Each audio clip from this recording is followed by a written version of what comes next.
ፕሮፋይል ላይ የሚጻፉ ጽሑፎች በእርግጠኝነት ቀጣይ ከሚመጡት 14 ነጥቦች ውስጥ አብዛኛዎቻችን አለንበት። ስለዚህ በጥሞና በመከታተል ራሳችንን ለማስተካከል እንሞክር ኢንሻአላህ። ከ14ቱ ነጥቦች የናንተ የቱ ነው? በኮመንት ቁጥሩን ጻፉልኝና በብዛት ላይክ የተደረገውን ቁጥር በቀጣይ እናወራበታለን ኢንሻአላህ። አንደኛ፣ ሐዘንን የሚገልጽ ፕሮፋይል የምታደርጉ። ሐዘንን ማብዛት በሸሪዓ አልታዘዘም። ሸይኹል ኢስላም ኢብኑ ተይሚያ እንዲህ ይላሉ፣ አላህ እንድናዝን አላዘዘንም፣ መልእክተኛውም ሰለላሁ ዐለይሂ ወሰለም ቢሆኑም እንድናዝን አላዘዙንም። እንዲያውም አላህ ቁርአን ላይ በተለያዩ ቦታዎች ከማዘን ከልክሎናል፣ በዲን ጉዳይ የተንጠለጠለ ቢሆንም እንኳን። ሁለተኛ፣ በጊዜ የሚያማርና ዘመንን የሚሰድቡ ፕሮፋይል የምታደርጉ። በሐዲስ ላይ እንደመጣው ዘመንን መስደብ ተከልክሏል። በዘመን ላይ የሚከናወኑ ነገራቶች ሁሉ አላህ ነው የሚያከናውናቸውና ማንን ነው የምትሰድቡት? ሶስተኛ፣ በሕይወታችሁ መማረራችሁን የሚገልጹ ፕሮፋይል የምታደርጉ። በመልካሙም በመጥፎም በሁሉም የአላህ ውሳኔ ማመን ግዴታ ነው።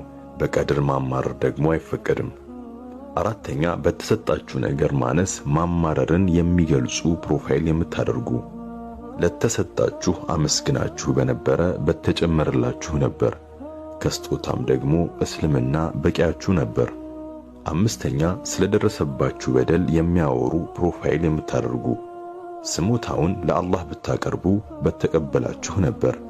የተበዳይ ዱዓ ተቀባይነት አላት። ሰዎች ግን ከንፈር ከመምጠጥ አያልፉም።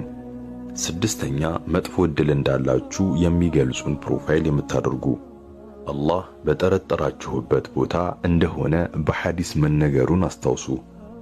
ሰባተኛ፣ ተስፋ መቁረጣችሁን የሚገልጹ ፕሮፋይል የምታደርጉ። በአላህ ላይ ተስፋ መቁረጥ ከከባባድ ወንጀሎች እንደሚመደቡ ወቁ። ስምንተኛ፣ በሰዎች ላይ የሚቀልዱ ፕሮፋይል የምታደርጉ።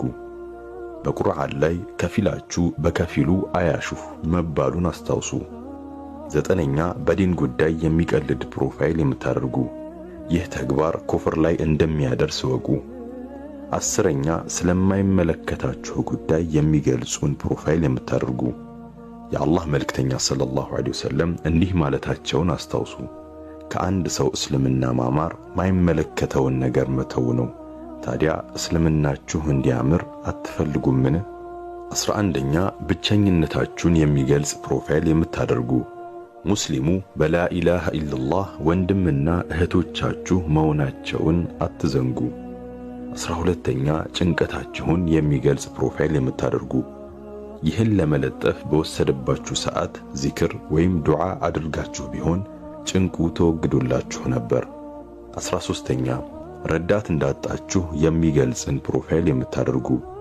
የአላህ እርዳታ ይሻላችኋል፣ ስሞታውን ለአላህ ብታቀርቡ በሰማችሁ ነበር። 14ኛ፣ ጥሩ ተስፋን የሚሰጡ ፕሮፋይል የምታደርጉ። አላህ ይጨምርላችሁና በስራችሁ ቀጥሉ። በትዕግስት ሙሉን ላደመጣችሁ አላህ ይዘንላችሁ።